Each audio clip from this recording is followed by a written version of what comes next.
Olá, meus queridos e minhas queridas, sejam bem-vindos a mais uma aula aqui de matemática com o professor João, no nosso curso. Vamos dando sequência, nossa segunda aula agora, nós vamos falar de ângulos. Como eu disse, as duas primeiras aulas seriam aulas iniciais com assuntos básicos aí da nossa geometria. E nessa segunda aula nós vamos falar um pouquinho sobre ângulos, também conversar ainda sobre retas, né? E dar sequência aí para que então na terceira aula a gente já comece a falar das figuras planas e todas as suas propriedades. Bom, chama-se ângulo a reunião de duas semirretas de mesma origem, não contidas numa mesma reta, isto é, duas semirretas não colineares, ok? Então eu tenho uma semirreta,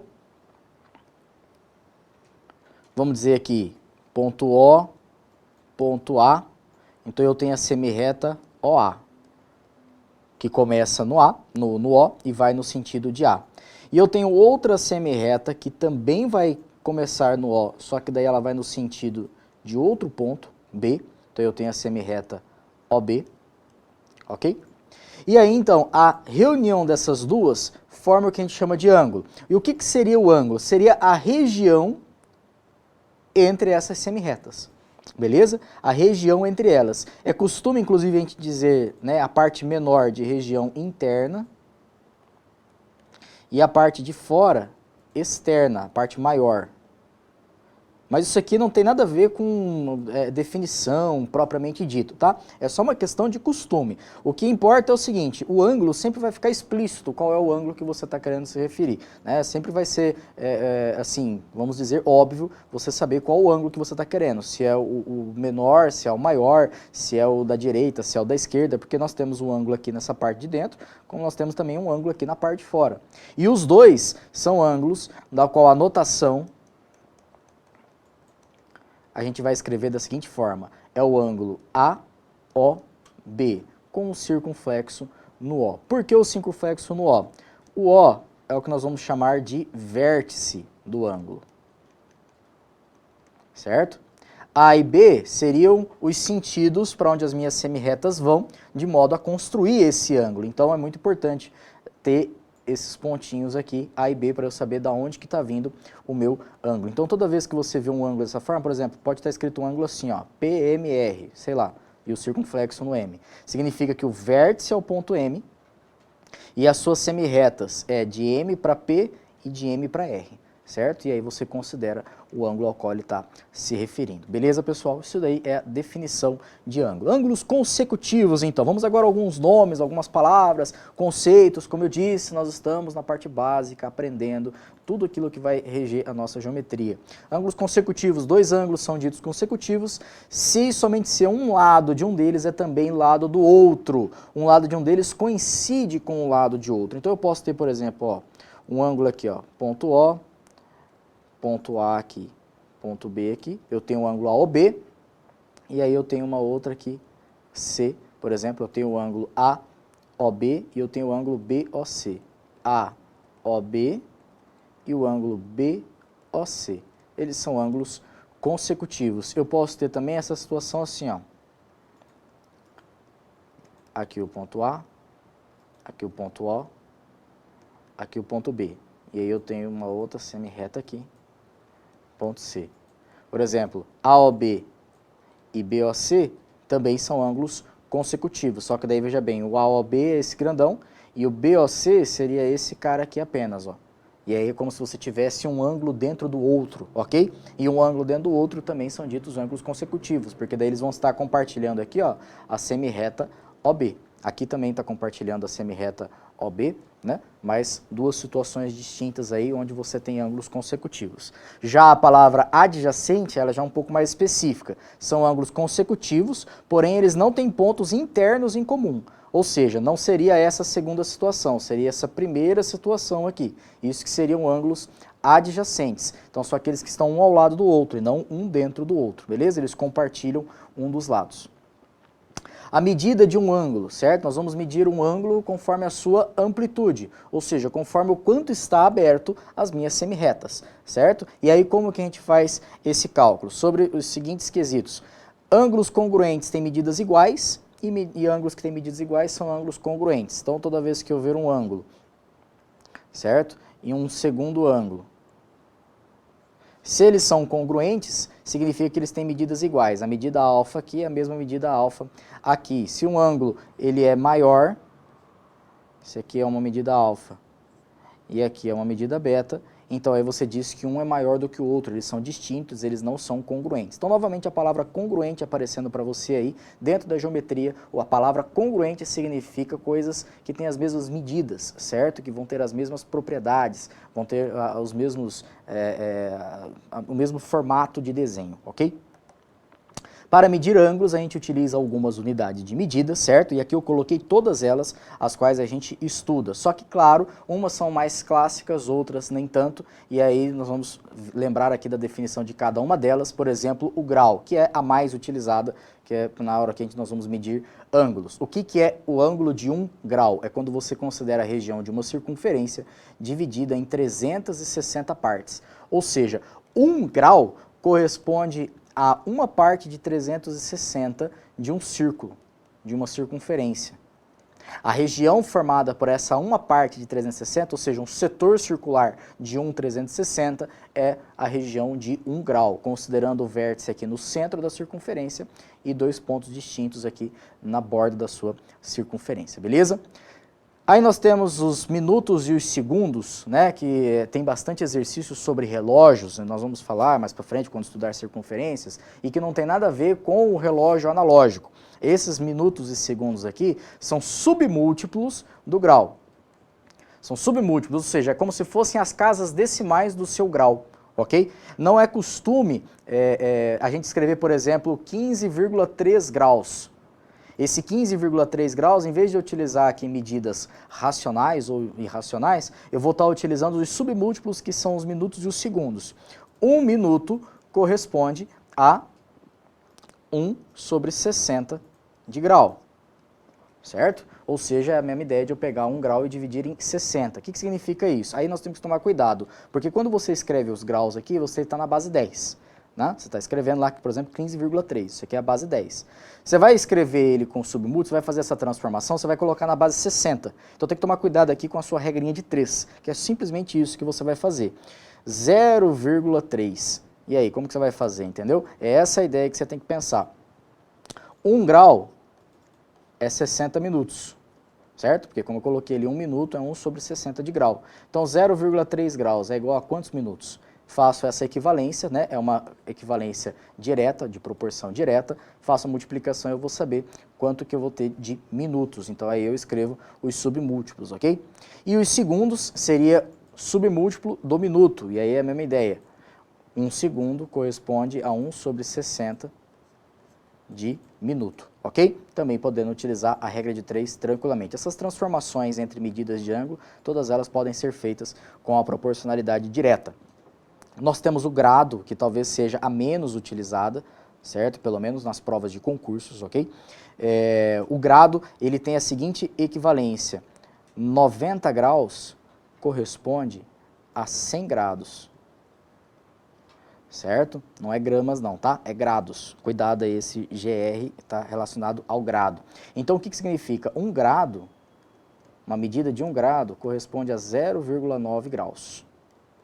Beleza, pessoal? É uma proporção que tem aí para ângulos retos, certo? E nós temos o radiano, que vai ser pouco explorado pela gente aqui na geometria plana, vai ser mais explorado na trigonometria, e vocês sabem a relação de radianos, 1 rad corresponde a aproximadamente 57 graus, tá? Um pouco mais que 57 graus. A relação exata que a gente pode dizer é que π radianos equivale a 180 graus. Lembra lá da sua trigonometria, no ciclo trigonométrico? Então nós temos aí essa relação para radiano. Mas como eu disse aqui, a gente vai mais utilizar aqui, vai ser mesmo a medida de grau. Beleza, pessoal?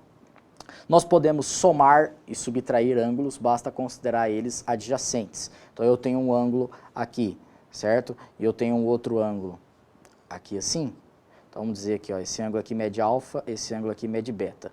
Aqui é o ponto A, ponto O, ponto B, aqui o ponto P, ponto Q e o ponto R, por exemplo. Então eu tenho dois ângulos, eu tenho o ângulo AOB e eu tenho o ângulo PQR, ok? Escrito dessa forma. Como que eu vou fazer o AOB mais o PQR? Basta eu considerar os dois adjacentes. Então, eu transporto o ângulo alfa e faço com ele aqui adjacente o ângulo beta, certo? Vou apagar aqui. Faço com ele o meu ângulo beta. Veja bem. E aí, então, a medida que é formada no total é chamado de a medida soma dos ângulos AOB com o ângulo PQR. E aí, o tamanho dessa medida é justamente a soma das duas medidas que você tinha anteriormente. Então, ângulos adjacentes que podem ser somados, é assim que você considera uma adição de ângulos. Um conceito bastante importante aí dentro da nossa geometria é o conceito de bissetriz. Nós vamos conversar muito ainda sobre ela dentro da geometria, vários conceitos a respeito dessa parte. O que é uma bissetriz? É uma semirreta OC interna a um ângulo AOB, certo? De modo que AOC é congruente a BOC. O que é isso? Eu tenho um ângulo A, O e B, certo?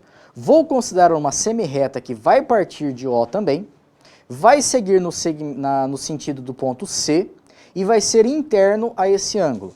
Então, eu estou pensando ele aqui, ó. Fazer aqui o ponto C. Essa semirreta OC. Só que essa semirreta OC, ela não é de qualquer modo. Ela vai ser de tal modo que o ângulo que forma no AOC tem que ser congruente ao ângulo formado no COB. Que também pode ser escrito BOC, tá, pessoal? Tanto faz. Se eles forem congruentes aqui, ou seja, se a medida do ângulo AOC for igual à medida do ângulo BOC, então você diz que essa OC aqui, essa semirreta OC, é chamada de bissetriz do seu ângulo AOB. Trocando em miúdos, o que é a bissetriz? Parte o ângulo ao meio. É uma reta que parte o ângulo ao meio, beleza?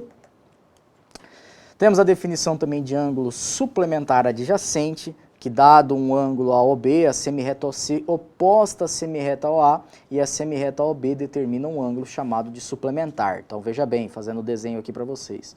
Você tem um ângulo AOB aqui. Considerando OC oposta à semirreta OA. Semirreta oposta é aquela que vai formar, completar a reta, certo? Da semirreta a qual você está considerando. Então, para ser oposta, eu tenho que considerar no mesmo sentido da reta. Pontos colineares. Lembra que eu falei isso para vocês na aula passada. Ok? Feito isso, eu crio aqui um novo ângulo, uma nova região, que é o BOC.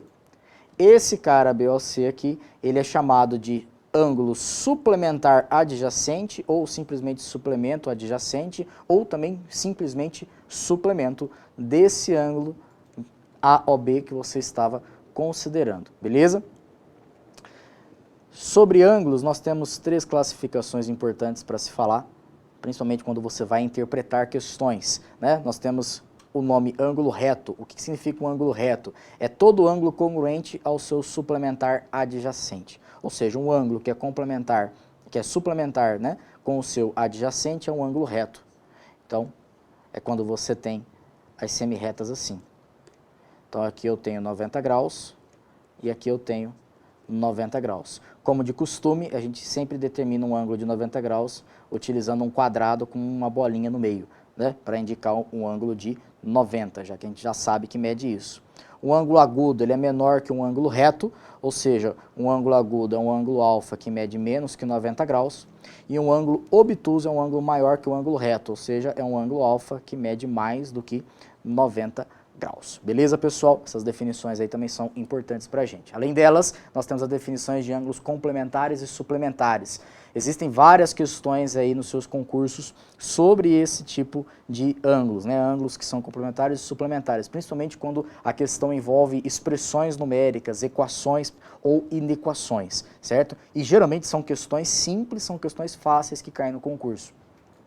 2 ângulos são ditos complementares se a soma das suas medidas é 90 graus. E aí nós vamos dizer que um é o complemento do outro. Então veja bem, se eu tiver um ângulo alfa que somado com o ângulo beta deu 90 graus, então um é o complemento do outro. Alfa e beta são ângulos complementares. Ou seja, eu posso escrever um ângulo x e o seu complemento, o seu complementar é a diferença dele em relação ao 90. Então eu tenho o ângulo x e eu tenho o ângulo complementar de x, que é o 90 menos x, porque eu quero um cara que somado a ele dê 90, beleza? Dois ângulos são ditos suplementares, se e somente se a soma das suas medidas é igual a 180. Então aqui no caso é quando você tem alfa e beta igual a 180 graus. Beleza? Nesse caso, então, se eu tiver um ângulo x, quem é o seu suplemento? Quem é o seu ângulo suplementar? É a diferença dele em relação ao 180, beleza? Então, 180 menos x seria o suplementar do ângulo x, ok, pessoal? Nós temos ainda a definição de replementar. Vou escrever aqui, replementar. Só que vai ser pouco utilizado pela gente aqui na geometria plana. Ela vai ser mais utilizada lá na trigonometria. O que é o replementar? É quando eu tenho ângulos que somados dão 360 graus. Então, se você quiser anotar isso daí, como dica, o professor que for trabalhar a trigonometria com vocês vai chegar nessas questões, beleza? Então, a mesma ideia, só que a soma é de 360. Bom, chega aos finalmente aí dos tipos de ângulos que nós temos também os ângulos que são nulos e os ângulos que são rasos. Um ângulo nulo são aquele cujos lados são coincidentes. Então, eu penso numa semi-reta OA, e depois eu pego uma semi-reta OB. Só que daí eu reparo que OA é igual a OB, ou seja, as duas semi-retas são iguais. Nesse caso, então, você tem um ângulo nulo, porque daí você não tem uma região entre as duas semi-retas. As duas estão sobrepostas. Já um ângulo raso é aquele cujos lados são semi-retas opostas, que também é conhecida como meia volta. Né? E aí pensando em relação à circunferência, tá? Meia volta, porque daí eu vou ter semi-retas opostas. O e o A aqui, O e o B aqui, tá vendo? Sentidos contrários, eles formam uma única reta, o ângulo formado entre eles é um ângulo raso de 180 graus. Na prática, pessoal, todo ângulo vai de 0 a 180. Mas, professor, e o ciclo trigonométrico que eu tenho 220, 300, você escutou o que eu falei? Na prática, só existe ângulo de 0 a 180. No mais, é tudo um sentido que você está dando, certo? Então, foi 190 graus, foi meia volta mais 10 graus. Né? E aí tudo você tem relacionado à volta que ele dá. 300 graus, 700 graus, deu mais do que uma volta nesse caso. Então, os ângulos, de fato, na prática, são 180 graus, de 0 até 180, beleza? E é isso que a gente estuda dentro da geometria plana. Uma outra definição importante aí que aparece nos seus concursos, né, e aqui eu destaco bem essa parte, ângulos opostos pelo vértice, que é o OPV, conhecido como OPV. Definição simples desses caras. Dois ângulos são opostos pelo vértice e somente C. Os lados de um deles são respectivas semi-retas opostas aos lados do outro. O que significa isso, professor? Ora, eu tenho um ângulo aqui, formado pela semi-reta OA e OB. Se eu considerar as semi-retas opostas de cada um desses caras, eu vou ter essa outra região aqui. Vamos chamar aqui de D e aqui de C. E aí esses ângulos aqui eles são chamados opostos pelo vértice, ok? Ângulos opostos pelo vértice. Esse cara aqui com este cara aqui. São ângulos formados pelo cruzamento de duas retas. Isso é os ângulos opostos pelo vértice. A propriedade que existe entre eles é que eles têm a mesma medida, ou seja, ângulos opostos pelo vértice têm a mesma medida. Por que eles têm a mesma medida? Ora, veja bem, eles possuem o mesmo suplementar. Esse cara aqui, vamos dizer aqui, ó, x, ele é suplementar do alfa por aqui, veja bem, onde eu estou desenhando. Só que ele é suplementar do alfa pelo outro lado também, ó. Então, esses dois ângulos têm o mesmo suplementar. Se eles têm o mesmo suplementar, então eles são iguais, ok? Então, ângulos opostos pelo vértice, analisou, viu que são opostos, eles têm a mesma medida, beleza, pessoal? E para finalizar a nossa aula, nós vamos falar um pouquinho sobre ângulos em relação às retas, também comum aí nas suas provas de concurso, ok? Consideremos aqui duas retas e uma terceira que vai estar cortando essas duas iniciais. Então eu tenho duas situações que eu separei aqui. Primeiro, duas retas quaisquer cortadas por uma reta T, por uma mesma reta T. Essa reta que vai cortar vai ser chamada de transversal. Certo? É a reta que está cortando as duas iniciais consideradas, distintas, paralelas ou não, ok? Ou, o segundo caso, que daí seriam, no caso de paralelas, cortadas pela reta T. Inclusive, esse segundo caso é o que vai ser objeto de estudo nosso, mas vale tanto para uma quanto para a outra. Nós temos as definições de correspondente, alternos e colaterais. O que significa cada uma dessas palavras? Correspondente. Quando a gente está analisando esse corte da transversal, nós temos os ângulos formados da transversal com a primeira reta e nós temos ângulos formados da transversal com a segunda reta, tanto se for paralela ou se não for paralela. As correspondentes, os ângulos correspondentes, são aqueles que têm a mesma posição em relação a essa transversal com a reta que está cortando. Então analise o seguinte, por exemplo, esse ângulo 1 aqui, ó, que também pode ser analisado aqui no segundo caso, esse ângulo 1, repare que ele está na parte superior à esquerda de T. Olhando na reta B, quem é o superior à esquerda de T? É o 5. Então é como se eles tivessem a mesma localidade comparando uma reta com a outra. Então o ângulo 1 e o ângulo 5 são correspondentes. Além do mais, o ângulo 2 com o ângulo 6 também são correspondentes. O ângulo 3 e o ângulo 7 também são correspondentes. E o ângulo 4 e o ângulo 8 também são correspondentes. Beleza, pessoal? A definição de alternos. Bom, vamos pelo significado dessa palavra. Alternos significam lados contrários, certo? Alternos, lados distintos, lados opostos, lados contrários, em relação à transversal T. Certo? Em relação à transversal T. E aí a gente divide em duas categorias, os alternos internos e os externos. O que são os internos? É aqueles que estão entre as retas que você está considerando. Internos. E os externos são aqueles que estão por fora, né? Sem estar entre as retas. Aqui é externo e aqui é externo. Então, analisando os alternos internos. Ora, internos entre as retas, certo? Alternos em lados contrários. Então, por exemplo, seria o 3 e o 5. O 3 está do lado direito, o 5 está do lado esquerdo e ambos estão entre as retas consideradas. Então, 3 e 5 são alternos internos. Além dele, também tem o 4 e 6. O 4 e o 6 são pares de ângulos alternos internos. Já os externos vai na mesma ideia. Veja o 1 aqui, ó, ele está à esquerda. Eu pego o cara que está à direita, então, que é o 7. Então, 1 e 7 são alternos externos. 2 e 8 são alternos externos também. Beleza? Para finalizar, colaterais. Ora, o próprio nome diz, né? Colateral, aquelas que compartilham de um mesmo lado. Ou seja, em relação à reta transversal T, elas estão de um mesmo lado da reta. Também temos os colaterais internos e os externos. Então, analisando aqui, nós temos o número 3 e o número 6. O 3 e o 6, eles estão internos e do mesmo lado direito da reta T. Então, 3 e 6 são ângulos colaterais internos. Também 4 e 5 são colaterais internos. Além deles, agora os externos, nós temos o 2 e o 7, que são colaterais externos, e nós temos o 1 e o 8, perdão, que são colaterais externos, ou seja, estão do lado de fora e estão de um mesmo lado, no caso esquerdo, da minha reta T. É muito importante estudar essa parte, pessoal, porque nós temos uma propriedade interessante aqui, que é cobrada nos concursos.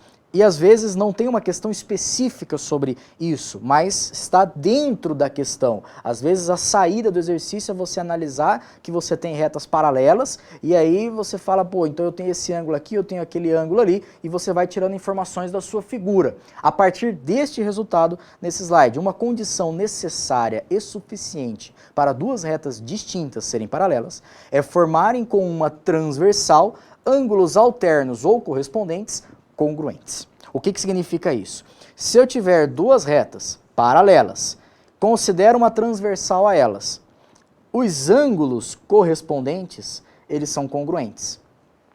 E os ângulos alternos também são congruentes, certo? O que significa os alternos? Seria esse cara aqui, com aqui e aqui, certo? Veja bem, olha lá, os alternos, que estão em lados opostos, tanto os internos quanto os externos. Se eles forem congruentes, significa então que, por exemplo, aqui a reta S e a reta R são paralelas, dado uma transversal que corte as duas. Resumindo, pessoal, retas paralelas cortadas por transversais formam ângulos iguais. Os ângulos que eu tenho entre T e R são os mesmos ângulos que eu tenho entre T e S, respectivamente. E aqui uma dica importante. Esses 4 que estão desenhados aqui têm a mesma medida. Alfa, alfa, alfa e alfa. E é extremamente fácil de justificar. Repare que são OPV, certo? Transversal T, reta R, são ângulos opostos pelo vértice. E aí nós temos os suplementares. O suplementar aqui, beta, oposto pelo vértice, aqui vai ser beta também. Se eu tiver aqui em cima aqui o suplementar beta, aqui eu vou ter também o suplementar beta. Então, quando eu tenho retas paralelas cortadas por transversais, eu só tenho 2 ângulos. Aliás, 2 medidas de ângulos para 8 ângulos distintos. Então, você tem 4 em cima e 4 embaixo. Mas, na prática, você tem apenas 2 ângulos. E aí, você pode considerar aqui, por exemplo, se você reparar, os alternos externos são iguais, os alternos internos também são iguais, os correspondentes também são iguais, e os colaterais, pessoal, se você analisar, eles são suplementares. Os colaterais são suplementares. Veja bem, você tem aqui beta e você tem aqui alfa, e os dois são suplementares. Você tem aqui beta e você tem aqui alfa, e eles são suplementares, considerando aí tanto um interno quanto um externo. Como eu disse, na prática são apenas 2 ângulos, 2 medidas de ângulos, tá? Entre elas. E já que a gente falou de ângulo, eu posso falar agora de retas perpendiculares. Você deve ter notado que nós não falamos dela na aula passada, né? Nós falamos de concorrente e de paralela. É porque a perpendicular é aquela onde a gente vai definir a partir do ângulo formado entre as suas retas. 2 retas são ditas perpendiculares e a gente utiliza este símbolo aqui. C e somente C são concorrentes e formam ângulos adjacentes suplementares congruentes. O que são ângulos adjacentes suplementares congruentes? Reto. Simplesmente isso, reto. E reto é o quê? 90 graus. Então, uma reta é perpendicular a outra reta se ela forma um ângulo reto, se elas formam um ângulo reto entre elas. E a gente escreve então que R é perpendicular a S. Dessa forma aqui é a linguagem de notação, beleza? Reta R e reta S. Ora, 2 questõezinhas aqui, que na verdade são as mesmas, mas escrito de formas diferentes. Por um ponto dado fora de uma reta dada, existe uma e somente uma reta perpendicular a ela. E por um ponto P fora de uma reta R, passa uma única reta S perpendicular a R. Ou seja, se eu considerar uma reta aqui e considerar um ponto qualquer no meu plano, só existe uma reta que eu consigo traçar passando por P e que vai ser perpendicular à minha reta dada, certo? Mesma coisa se eu considerar um ponto na reta. Só existe uma perpendicular que passa por esse ponto da reta. Certo? Então nós temos aí unicidades, tanto da paralela quanto da perpendicular. Por um ponto, dado uma reta, eu só consigo calcular uma única paralela à reta inicial e eu só consigo calcular uma única perpendicular em relação à inicial, passando por esse ponto considerado, ok? Nós temos essas unicidades aí que você pode sempre estar traçando, desenhando na hora de resolver um exercício, fechar um triângulo, alguma coisa do tipo, é isso que a gente usa na prática, certo? Na hora que for fazer uma questão. Temos também a palavrinha oblíqua, certo? Só para a gente poder entender o que significa ela, que às vezes aparece nos enunciados do seu concurso, que diz assim, se 2 retas então são concorrentes e não perpendiculares, a gente fala então que essas retas são oblíquas, tá? Retas oblíquas são retas concorrentes, porém não perpendiculares. Então veja bem, nós temos as concorrentes.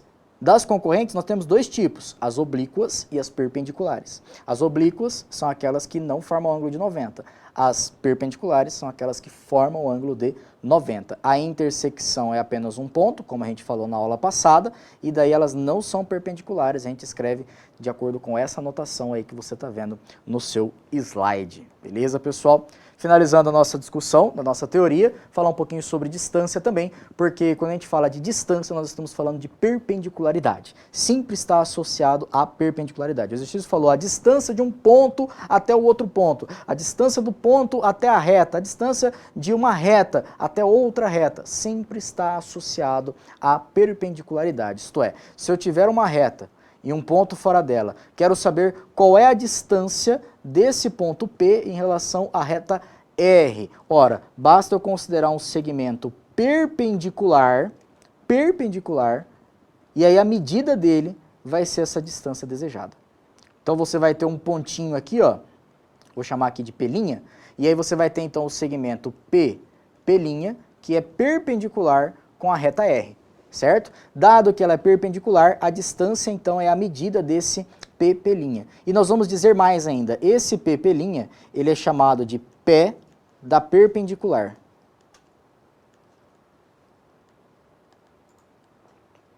Isso aqui, inclusive, quando você estiver falando de retas perpendiculares. Se eu tenho uma reta perpendicular à outra, o ponto aqui de encontro das duas, onde forma o ângulo de 90, é dito pé da perpendicular, ok? Seria o ponto de cruzamento delas. E a distância entre duas retas, repare, paralelas, vai ser também uma reta perpendicular a ambas. Então, se eu pensar aqui numa reta perpendicular a ambas, formando o ângulo de 90 com uma e formando o ângulo de 90 com a outra, e isso aqui é óbvio, né? Porque se uma reta é paralela à outra, ela tem a mesma inclinação. Então, se eu tenho uma reta que é perpendicular à primeira e a outra é paralela, então vai ser perpendicular à outra também. A distância, então, vai ser esse segmento aqui, pegando aqui P'.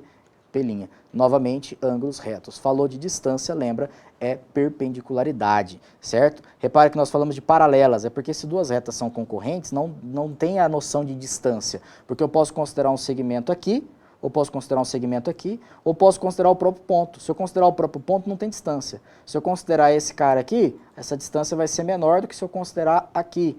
Ou seja, duas retas concorrentes, elas não são retas que têm distância entre elas, certo? A distância vai fazer sentido calcular entre retas paralelas apenas. Beleza, pessoal? Para fechar nossa aula, então, vamos resolver aqui dois exercícios como de costume, assim como foi na aula passada. Um exercício fácil, um exercício difícil, né? Um exercício do ITA aqui primeiro, o Instituto de Tricô de Aquidauana, essa instituição maravilhosa do nosso Mato Grosso do Sul, que diz assim: o ângulo cujo suplemento excede de 6 graus, o quádruplo do seu complemento é igual a quanto? Cara, um enunciado pequeno e extremamente lindo, se você analisar, certo? Uma questão aí que geralmente, um tipo de questão que geralmente aparece aí nos seus concursos. Bom, você pode tentar fazer essa questão antes de seguir com a resolução do vídeo. Repare que nessa mesma questão ele vai misturar os dois conceitos, a definição de suplemento e a definição de complemento. E ele está falando de um ângulo específico e o suplemento dele e o complemento dele. Então nós estamos considerando esse ângulo, vou chamar aqui de alfa, certo? É esse cara que ele está querendo, o ângulo cujo suplemento excede 6, o quádruplo do seu complemento. Então eu quero esse alfa. Quem é esse cara, de modo que o seu suplemento excede 6 do quádruplo do seu complemento, beleza? Ora, quem seria o suplemento dele?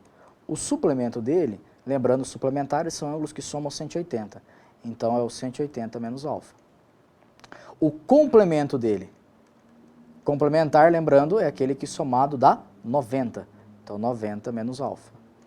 Já tem o suplementar, já tem o complementar. Agora vale a minha interpretação. Excede, se excede, é maior. 6 graus do quádruplo do seu complemento. Ou seja, o suplemento ele é maior 6 graus do quádruplo do complemento. O quádruplo do complemento é 4 vezes a medida do complemento. 90 menos alfa. E aqui eu necessito de um parênteses porque eu tenho a expressão 90 menos alfa. Esse é o quádruplo. O suplemento excede 6. Então, se eu somar 6, isso aqui vai ser igual ao meu suplementar. 180 menos alfa. Pronto. Está equacionado. Agora é só fazer contas e resolver o exercício. Aqui você vai fazer a distributiva, como de costume. Você tem, então, 180 menos alfa, igual a 4 vezes 90, 360, menos 4 alfa, mais 6. Repare aqui, menos 4 alfa, sim, nós vamos ter mais 4 alfa, menos 1 alfa, aqui vai ficar 3 alfas.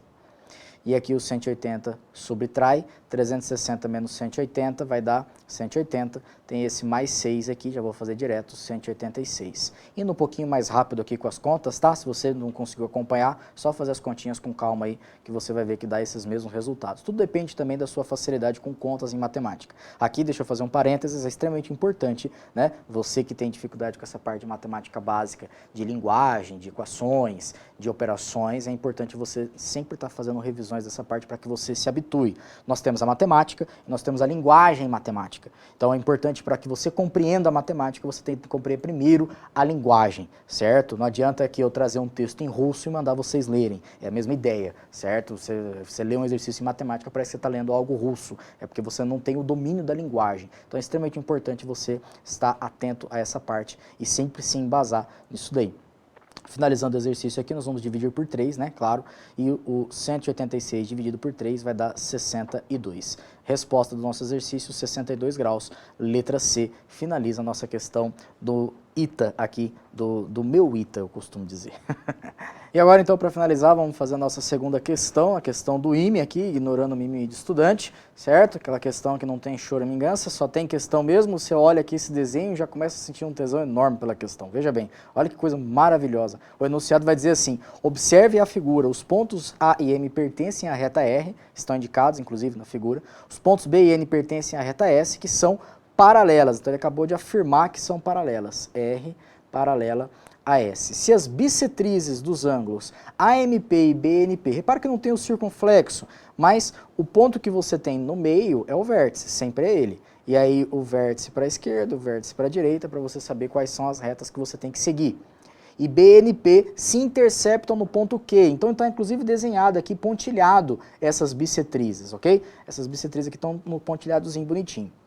Então, a medida do ângulo alfa, que é o ângulo MQN, que inclusive está indicado também na figura, é igual a quanto? Ele quer a medida desse alfa aí. Bom, você pode tentar fazer essa questão antes de seguir com a resolução desse vídeo. Você deve ter reparado aí que tem várias formas de você calcular esse exercício aqui. Você tem alguns caminhos que você pode tomar, uns caminhos mais fáceis, outros caminhos mais difíceis. Só que eu vou seguir a ideia do conteúdo que nós estudamos até agora. Eu poderia resolver esse exercício aqui com quadriláteros, certo? Mas nós não falamos sobre quadriláteros ainda. Então eu vou dar uma segurada e vou resolver com as ferramentas que nós temos até a aula de agora, beleza? Para resolver esse tipo de exercício, às vezes é necessário que você tire um coelho da cartola, né? Que você faça ali o pulo do gato. O que significa isso? É às vezes você fazer alguma construção, né? Traçar uma reta, um ponto, considerar um prolongamento, ou seja, você inventar alguma coisa na questão de modo que ela facilite a sua resolução. E mais, quando você trabalha com retas paralelas cortadas por transversais, escute a dica para o seu concurso. Às vezes, traçar mais retas paralelas em pontos críticos facilita a sua questão. Como assim em pontos críticos, professor? Nós temos aqui um ponto Q e um ponto P interno, certo? Eu posso traçar retas por esses pontos e retas paralelas ainda por cima, certo? Então, por exemplo, eu vou começar considerando uma reta passando por Q paralela. Lembra que ela é única, né? Uma reta paralela a outra reta dada. Então, eu vou chamar ela aqui de reta T, certo? Em relação a essa reta T, nós temos algumas propriedades de correspondência, alternos, colaterais, enfim. Vamos analisar o seguinte. A bissetriz aqui divide o ângulo em dois iguais. Então, eu posso dizer que aqui mede x e aqui mede x também. Aqui embaixo eu vou dizer que aqui mede y e aqui mede y, já que são bissetrizes, então elas estão divididas ao meio. Analise comigo o seguinte, que este ângulo aqui também mede x. Por que também mede x, professor? Porque ele é alterno interno. Ó, esse cara aqui com esse cara aqui. Ele é alterno interno considerando essa reta pontilhada aqui. Certo? Se ele é alterno interno, eles são iguais. Lembra, ângulos alternos são iguais. Da mesma forma, se eu considerar essa outra reta aqui, transversal a outra bissetriz, eu vou ter que aqui mede y. Porque ele também é alterno interno com este cara aqui, ó. Ou seja, acabei de mostrar que o alfa é a medida de x mais y. Se eu souber a medida de x mais y, eu tenho a medida do alfa, beleza? Professor, mas como que eu vou descobrir as medidas de x e de y? Aí fica bem tranquilo, porque basta você traçar uma outra reta aqui no ponto P. Traçando essa reta no ponto P, nós temos essa transversal aqui, ó. Essa transversal forma este ângulo aqui, por exemplo, vou chamar ele de Azinho, e forma este outro ângulo aqui, que eu vou chamar aqui de Bzinho, certo? E aí estaria considerando essa outra transversal aqui, ó. Ok? Ora, repare que este ângulo Azinho aqui, ó, que eu estou pintando, ele é colateral interno com o meu ângulo aqui no vértice M. E aí, com o vértice M, todo ele, ou seja, duas vezes a medida de x. O alfa, ó, o A mais duas vezes a medida de x é igual a 180 graus. Olha só que interessante. Tá vendo? E aí, mais do que isso, Se eu considerar esse Bzinho aqui, ó, olha só, esse Bzinho, ele é colateral interno com esse ângulo total aqui no meu vértice N. Isto é, B mais 2y é igual a 180. Lembrando que ângulos colaterais são suplementares. Eu tenho essa relação aqui. E além disso, A mais B é igual a 80 graus, como foi dado aqui pelo exercício. E aí, morreu, porque dadas essas duas equações, se eu somar elas, eu vou ter A mais B mais 2x mais 2y igual a 360, certo? A mais B, eu sei que vale 80, então nós temos 80. Aqui eu tenho 2x mais 2y, repara que a gente quer x mais y, 2x mais 2y é a mesma coisa que 2 vezes a medida de alfa, porque daí você vai ter 2 vezes o x mais y. E fazendo a distributiva, né, você vai chegar na mesma medida. Então, este cara aqui é a mesma coisa que 2 vezes a medida do alfa. Tudo isso igual a 360. E aí a questão ficou fácil. Nós vamos ter 2α igual a 360 menos 80 graus, que dá 280 graus, dividindo por 2, a medida de alfa é igual a 140 graus. Como eu disse, resolvi essa questão só com as ferramentas que nós estudamos até agora. Então, o objetivo é esse. Conforme a gente vai estudando, conforme a gente vai construindo o conhecimento, a gente vai acumulando esses conteúdos, até que a gente chegue nas questões, né, específicas que tem aí em cada concurso. Você vai reparar que na lista de exercício, né, tem algumas questões que não são dos concursos da SPSEC, não são dos concursos da IAR, da ESA, enfim, só que são questões base para você chegar nas questões desse concurso. Nós estamos iniciando o nosso curso, a nossa jornada, e aí então a gente precisa ir construindo ferramentas até chegar nas questões que caem no concurso, porque essas questões geralmente são interdisciplinares. Eu utilizo mais de um conceito para resolver, certo? E aí às vezes nós vamos trabalhar mais elas nas próximas aulas, né? Quando a gente começar a ter mais conteúdo aí relacionado. Como eu disse, primeira e segunda aula, básica, inicial, tudo sobre geometria para você começar os seus estudos. A partir da terceira aula, então, nós já vamos começar a estudar as figuras planas. Beleza, pessoal? Espero que vocês tenham entendido, espero que vocês tenham acompanhado. Obrigado aí pela sua companhia e bons estudos para você.